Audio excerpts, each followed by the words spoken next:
Imagine an empire so powerful, so wealthy, and so influential that it made the mighty Roman Republic tremble.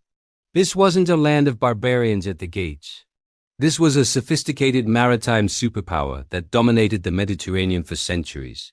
This is the story of Carthage, the empire that Rome was determined to destroy.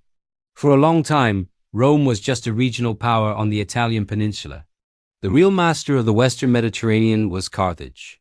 Founded by Phoenician colonists from Tyre in what is now Lebanon around the 9th century BC, Carthage grew from a humble trading post into a sprawling commercial empire. Its location on the coast of modern-day Tunisia was a strategic masterpiece, giving it control over the vital sea lanes connecting the eastern and western Mediterranean. Carthaginian sailors were legendary. They were the undisputed kings of the sea, their ships laden with silver from Spain, tin from Britain, and exotic goods from across Africa. Their trade network was vast, creating immense wealth that funded a powerful navy and a formidable mercenary army. Unlike Rome, which relied on a citizen militia, Carthage hired the best soldiers money could buy: Numidian cavalry, Balearic slingers, and Gallic warriors. The city of Carthage itself was a marvel of ancient engineering, protected by massive walls and boasting a circular military harbor, the Cothon, that could house over 200 warships, hidden from outside view. This was a city built for power and endurance. For centuries, Rome and Carthage coexisted, sometimes as rivals, sometimes as partners. They even signed treaties defining their spheres of influence. But as Rome's ambition grew, a collision became inevitable. The island of Sicily, a rich and strategic prize lying right between them, became the flashpoint. This ignited the First Punic War, a brutal 23-year struggle fought mostly at sea. Initially, Rome was at a huge disadvantage. They were a land power, with little to no naval experience. But the Romans were incredibly adaptable. The story goes that they captured a wrecked Carthaginian quinquereme, reverse-engineered it, and built an entire fleet.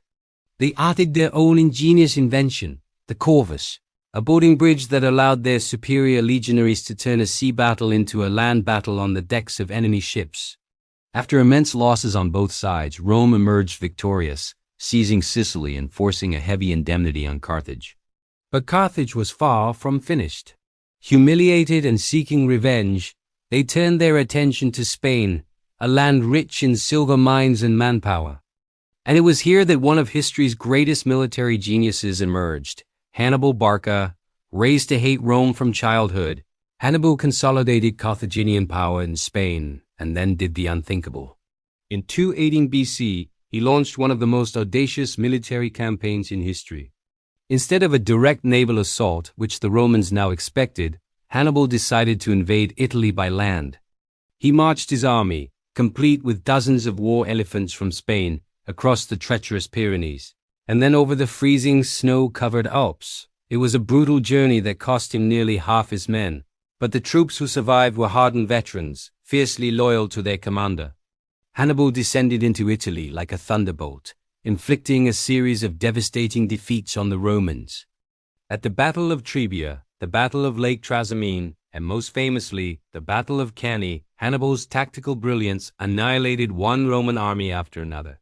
Cannae is still studied today as a perfect example of a double envelopment, where a smaller force surrounds and completely destroys a larger one. In a single day, as many as 70,000 Romans were killed. Rome was in a state of absolute panic. The phrase Hannibal ad portas, Hannibal is at the gates, became a common Roman expression for imminent disaster. For over a decade, Hannibal rampaged across Italy, undefeated in any major engagement. So why didn't he march on Rome and end the war? Historians still debate this. He may have lacked the siege equipment needed to take the city's formidable walls, or perhaps he hoped that Rome's allies would defect and join him, causing the Republic to collapse from within. While Hannibal was tied down in Italy, a new Roman general rose to prominence, Publius Cornelius Scipio.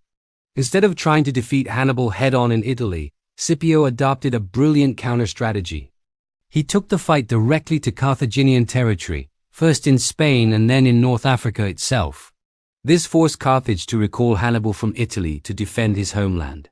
The final showdown came in 202 BC at the Battle of Zama. Here, Scipio, having studied Hannibal's tactics, managed to counter the Carthaginian war elephants and ultimately defeat the legendary general. Rome had won the Second Punic War. The peace terms were crushing. Carthage lost all its overseas territories, its navy was dismantled, and it was forbidden from waging war without Rome's permission. Even after this devastating defeat, Carthage's commercial spirit endured. In the following decades, the city experienced a remarkable economic recovery, once again becoming a prosperous trading hub. This revival worried many in Rome, especially the influential senator Cato the Elder. He ended every speech he gave in the Senate, regardless of the topic, with the same chilling phrase, Carthago delenda est, Carthage must be destroyed. His relentless campaign worked. Using a minor conflict as a pretext, Rome declared the Third and Final Punic War. This wasn't a war between equals. It was an act of annihilation. The Carthaginians defended their city with desperate courage for 3 years, but the outcome was never in doubt. In 146 BC, Roman soldiers breached the walls. What followed was a week of horrific slaughter and destruction. The city was systematically looted and burned to the ground. Legend says the Romans then sowed the earth with salt to ensure that nothing would ever grow there again. Carthage, the empire that had challenged Rome for over a century, was wiped from the face of the earth. The destruction of Carthage was a turning point. It marked Rome's transformation from a republic into an unstoppable imperial power.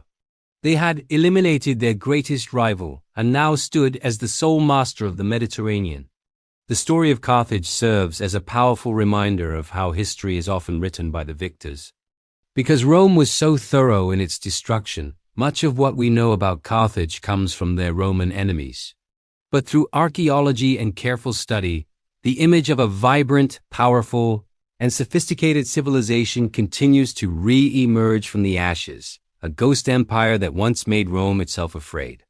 Thanks so much for watching. If you enjoyed this journey into ancient history, be sure to hit that like button and subscribe for more stories about the empires that shaped our world. See you next time.